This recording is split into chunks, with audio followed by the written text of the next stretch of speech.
Remember when icons like Mike Brady and Perry Mason felt like family behind those reassuring smiles? These legendary actors harbored heartbreaking secrets, living double lives just to survive in unforgiving Hollywood. Today, we're honoring their incredible legacies and revealing the hidden truths they had to protect. Which of these characters was your absolute favorite? Let us know in the comments below. If you love classic TV history, hit that subscribe button now as we reveal the brave stars who finally shattered the script.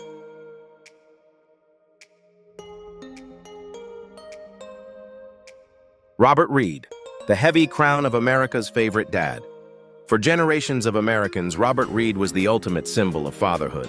As Mike Brady, he was the steady anchor of the Brady Bunch, guiding a blended family with boundless patience, wisdom, and a reassuring smile. Inside that iconic mid-century home, he created a sanctuary of warmth and order, providing a sense of comfort that millions of viewers leaned on every week during turbulent times. Yet the pristine image he projected on screen made his private reality devastatingly heavy. Reed was a classically trained, serious actor who often chafed under the simplistic, lightweight writing of the sitcom.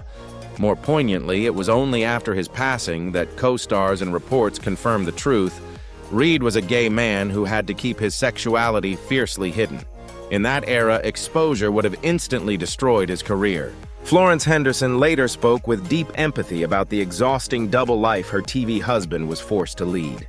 Reed was masterfully portraying the ideal American father at a time when Hollywood and television culture had absolutely no room for his true self.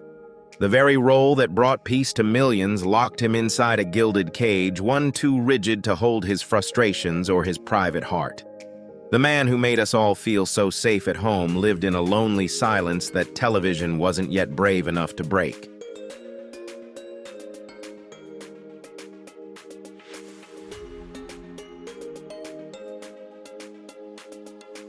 George Takei, turning silence into a legacy of courage. For decades, we knew George Takei as the steady helmsman of the USS Enterprise. As Hikaru Sulu on Star Trek, he helped guide us into a hopeful, futuristic vision of tomorrow. Yet in the Hollywood of the 1960s and 70s, Takei was quietly navigating a much more grounded and perilous reality, building a successful acting career in an industry where being openly gay would have instantly slammed doors shut.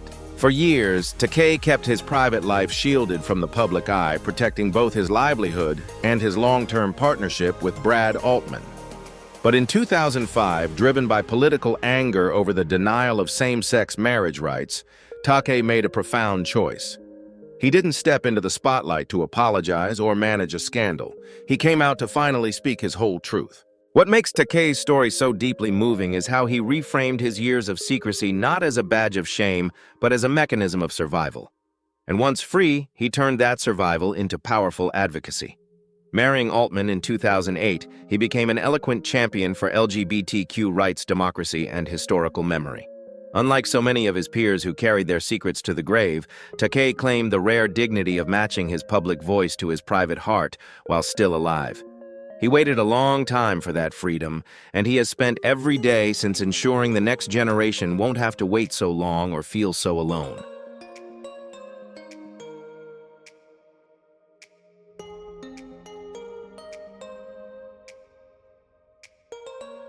Raymond Burr, the polished shield of Perry Mason.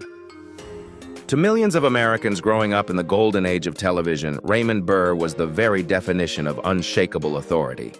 As Perry Mason and later Chief Robert Ironside, he projected a towering masculine strength, an ironclad moral command, and the absolute certainty of a man who held every answer in a courtroom.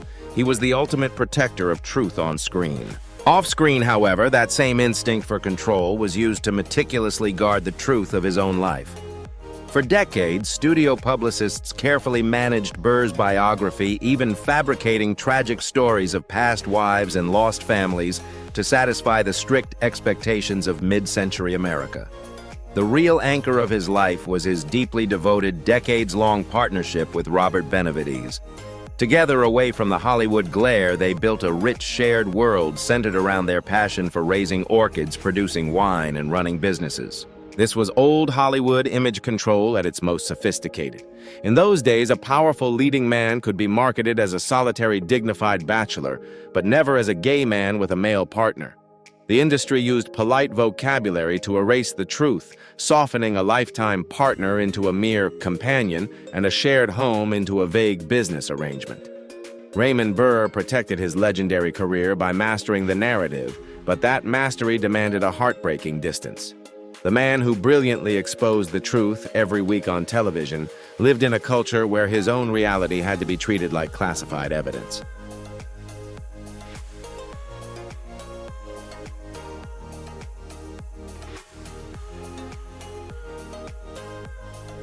Paul Lynde, the brilliant bitter edge of the center square.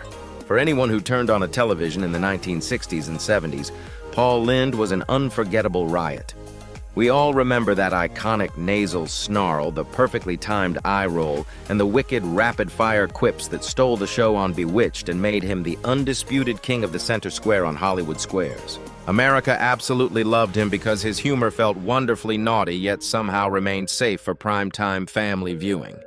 That was the era's ultimate magic trick. Hollywood packaged his flamboyant camp sensibility as harmless, eccentric mischief rather than a reflection of his actual identity.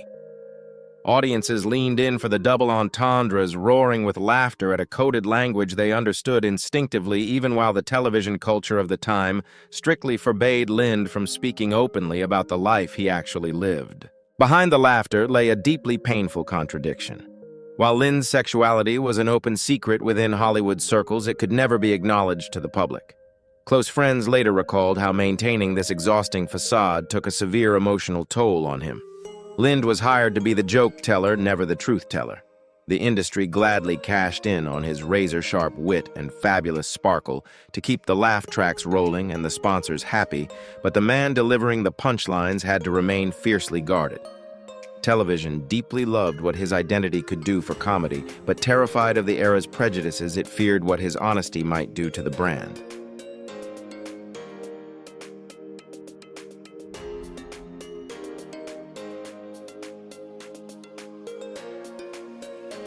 Jim Nabors, the quiet devotion behind Gomer's smile. To anyone who grew up watching television in the 1960s, Jim Nabors brought a uniquely comforting presence into our living rooms. As the lovable, bumbling Gomer Pyle on The Andy Griffith Show and Gomer Pyle USMC, he portrayed a pure, wide-eyed innocence so convincingly that he seemed completely untouched by the messy complications of the adult world. With his signature catchphrases, gentle southern drawl, and surprisingly magnificent singing voice, Nabors became one of America's most beloved figures. Yet that very image of wholesome simplicity required him to keep his private life fiercely guarded.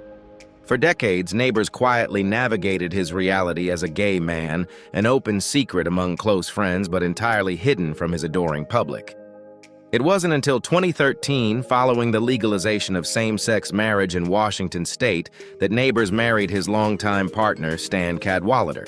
What makes their story so deeply moving is the sheer depth of their commitment. By the time they wed, Nabors and Cadwallader had already spent nearly 40 years building a beautiful, quiet life together in Hawaii. This wasn't a fleeting romance. It was an entire lifetime of mature, enduring love, walked out gracefully behind the shadow of a public image built on childlike sweetness. Classic, family-friendly television gladly welcomed Gomer's harmless innocence, but it had absolutely no room for the reality of his personal heart. Jim Nabors protected the love of his life by keeping it in the shadows, letting America have the laughs, while he quietly cherished the truth.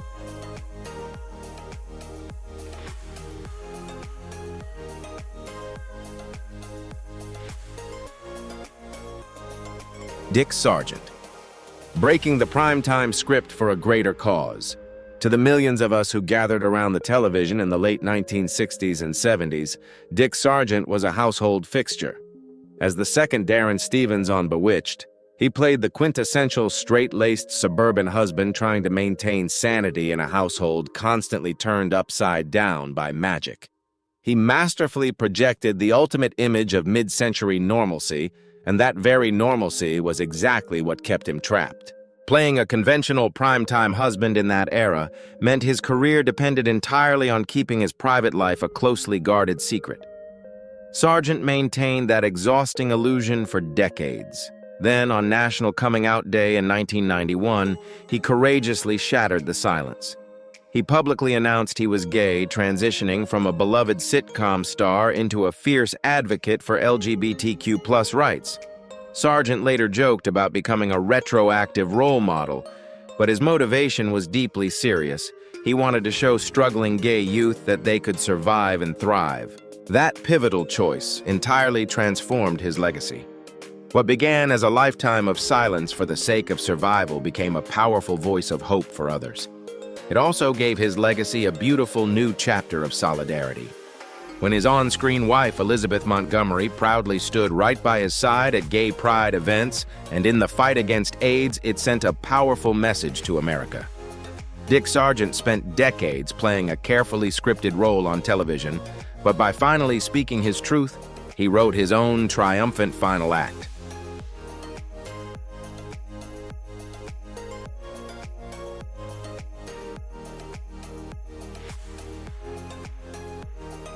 Charles Nelson Reilly, the master of coded visibility. For anyone who spent their afternoons glued to the television in the 1970s, Charles Nelson Reilly was pure joy. With his signature ascot's oversized glasses, theatrical flourishes, and razor-sharp wit, he completely dominated the Match Game panel. He was a master of the double entendre, delivering lines that were simultaneously outrageous, brilliantly precise, and utterly unforgettable. Television absolutely adored his vibrant energy. The industry gladly embraced his flamboyant persona, but only because the culture of the era safely dismissed it as eccentric showmanship rather than plain-spoken truth. While Reilly later spoke more openly about his sexuality, his decades-long partnership with Patrick Hughes remained shielded from the broader public for a very long time. That delay reveals the unspoken rule of classic Hollywood. Everyone instinctively understood his persona, yet almost no one was permitted to acknowledge his actual life. The network system didn't demand that Reilly play a traditional straight-leading man. Instead, it required something far more subtle be visible but deniable. Be campy but never explicit. You could be yourself, but only if that self arrived disguised as pure entertainment. Because Reilly was so effortlessly funny and verbally nimble, it was easy to miss the emotional toll of this arrangement. He created a spectacular performance that kept America laughing and network executives comfortable, all while living inside a beautifully decorated cage that Hollywood refused to name.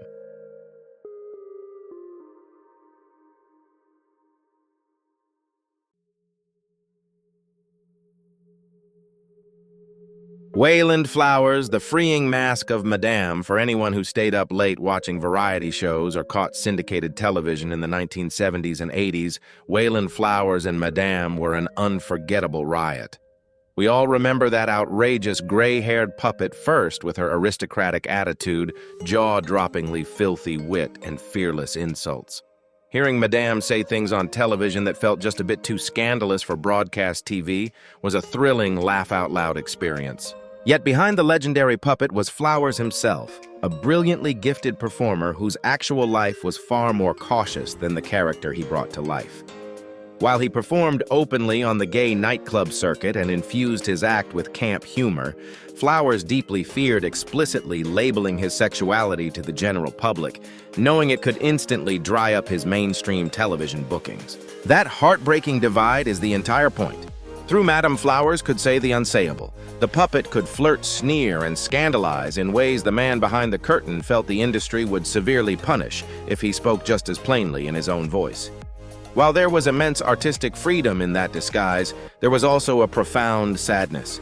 For Flowers, comedy became camouflage. His brilliant career ultimately showed that classic television would gladly welcome queer wit, but only if it entered the room wearing another face, using another voice, and wrapped in a safe layer of deniability.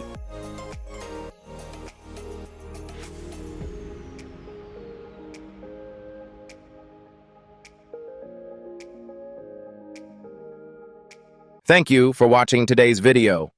If you find the content interesting or useful, don't forget to Like, subscribe to the channel, and turn on the notification bell so you don't miss the latest videos. Your support is the biggest motivation for us to continue creating better quality content every day. What do you think about today's topic? Leave a comment below so we can discuss it together. See you in the next video. Have a great day.